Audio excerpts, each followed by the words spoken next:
cette réforme, elle fait suite à une promesse de campagne d'Emmanuel Macron d'ouvrir en fait le droit à l'allocation chômage aux travailleurs indépendants et aussi à certains cas de démission. Donc cette réforme, elle a 3 enjeux majeurs. Le premier, c'est de lutter contre la précarité et les contrats courts. Le second, c'est de faire en sorte que le travail paye plus que l'inactivité. Et enfin, l'idée, c'est de renforcer encore l'accompagnement des demandeurs d'emploi.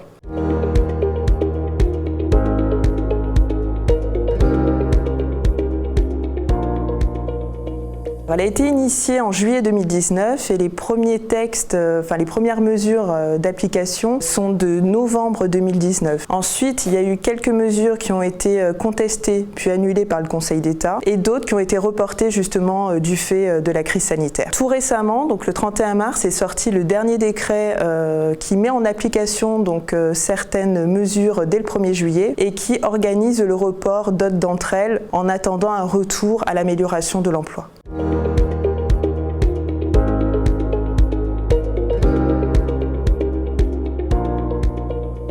Il y a 4 changements principaux pour les allocataires donc, actuels et futurs. Donc, le principal changement qui est d'application au 1er juillet, c'est la modification en fait, du calcul du salaire journalier de référence. Le salaire journalier de référence, il faut savoir qu'il est déterminé par Pôle emploi. Ça ne correspond pas au montant final de votre allocation. Le montant final de l'allocation, en fait, il est basé à partir de ce salaire journalier de référence et on applique un pourcentage qui varie en fonction en fait, des revenus. Jusqu'à présent, sur vos attestations Pôle emploi, vous aviez les revenus des 12 derniers mois. Pôle emploi prenait comme base les revenus de ces 12 derniers mois pour calculer donc votre salaire journalier de référence et il le divisait donc par le nombre de jours travaillés. Ce qui change au 1er juillet, c'est qu'on va prendre en fait les salaires des 24 derniers mois qu'on va diviser par des périodes de travail et d'inactivité sur ces 24 mois. Résultat, vous allez avoir un impact négatif en fait pour les salariés qui ont eu des coupures. Donc si vous avez travaillé en continu, il n'y a pas d'impact puisque vous avez votre allocation le montant de l'allocation qui ne va pas changer, la durée non plus. Par contre, si vous avez eu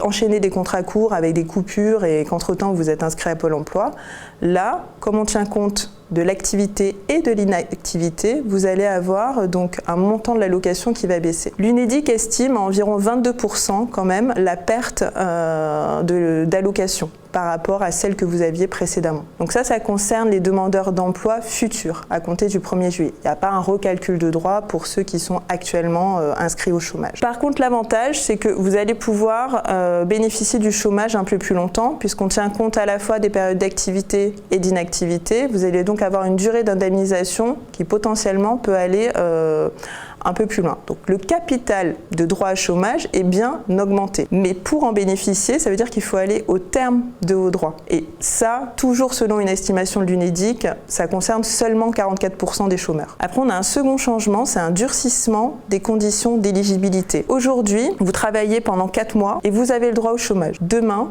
ce ne sera pas 4 mois, ce sera 6. Et c'est le même calcul pour la recharge de vos droits. Donc on passe de 4 à 6. Le troisième changement, ça concerne uniquement la catégorie des salariés qui ont des hauts revenus. Qu'est-ce que c'est un haut revenu ? Pour le Pôle emploi, un haut revenu, c'est à partir de 4 500 € bruts mensuels. Pour ces allocataires-là, ils vont avoir leur allocation à taux plein les 6 premiers mois.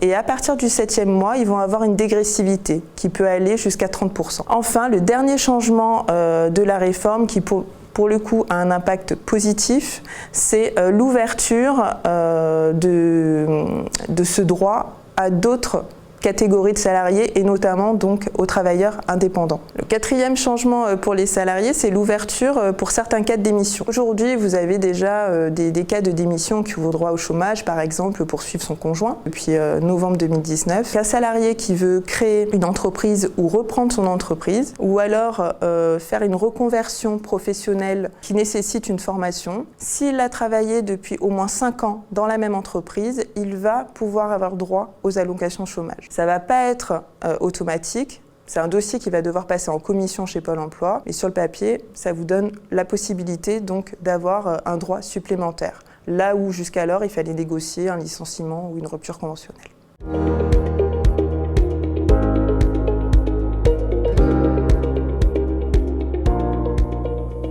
Pour les entreprises, il y a un impact principal en fait qui ne va pas concerner toutes les entreprises mais simplement certains secteurs d'activité, donc 38 en réalité qui ont été déterminés par décret. Ça concerne aussi seulement les entreprises d'au moins 11 salariés. Qu'est-ce que ça va engendrer? C'est un mécanisme de bonus-malus sur les contributions d'allocation chômage. C'est-à-dire qu'aujourd'hui, l'employeur il paye 4% du salaire brut et demain, avec ce système de bonus-malus, le taux oscillera entre 5 si vous êtes mauvais élève, et 3 si l'entreprise est bon élève. Comment est calculé ce mécanisme et qu'est-ce qui fait jouer entre 5 et 3 le taux?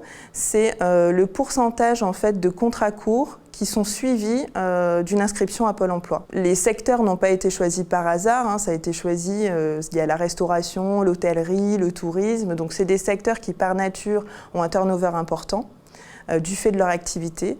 Et on va comparer donc le turnover quelque part qui a suivi d'une inscription à Pôle emploi, donc le turnover de l'entreprise, vis-à-vis du turnover médian du secteur d'activité. Si l'entreprise a été bonne élève, elle pourra avoir un bonus et donc verra son taux de cotisation baisser. Si par contre elle a un taux qui est supérieur au taux médian, elle aura un taux de cotisation qui pourra aller jusqu'à 5%.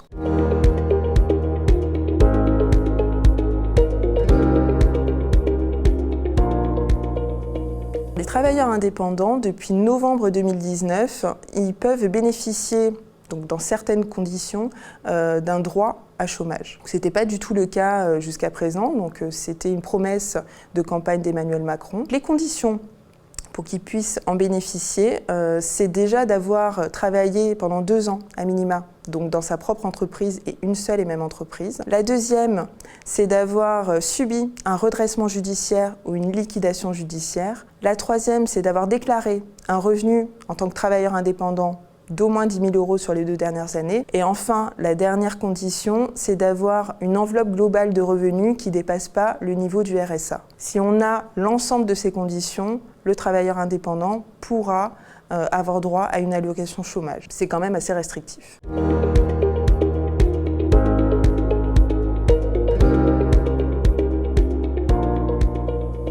L'effet de cette crise sanitaire, c'est essentiellement sur l'emploi. On a un taux de chômage qui est très élevé. On avait déjà un taux de chômage qui n'était pas bas, mais alors là, on a clairement un taux de chômage qui est vraiment très élevé par rapport aux autres années. Ça a quelque peu ralenti la mise en application de cette réforme. On attend en fait un retour, entre guillemets, à la normale de l'emploi. Qu'est-ce qu'attend le gouvernement? C'est 2,7 millions de déclarations d'embauche pour des contrats qui sont supérieurs à 1 mois, donc sur une période de 4 mois, et d'avoir une baisse de 130 000 demandeurs d'emploi sur 6 mois. Ce sera d'application, cette réforme, enfin en tout cas certains points de la réforme, seulement sous ces 2 conditions-là. En attendant, qu'est-ce que prévoit donc, le régime transitoire? Il prévoit une allocation dégressive, donc on en a parlé pour les hauts revenus, qui ne soit pas d'application à partir du 7e mois, mais seulement à partir du 9e. On reste aussi sur des conditions d'éligibilité au droit à chômage de 4 mois, tant qu'on n'atteint pas une amélioration de l'emploi, au lieu des 6 prévus dans la réforme. Et c'est les mêmes conditions pour la recharge des droits. Et enfin, pour les entreprises qui ont été les plus impactées, ce qu'on appelle communément les entreprises du secteur S1, restauration, hôtellerie, tourisme. On n'applique pas tout de suite ce mécanisme de bonus-malus pour leur laisser reprendre un bol d'air, j'ai envie de dire, et reprendre une activité normale hors la crise.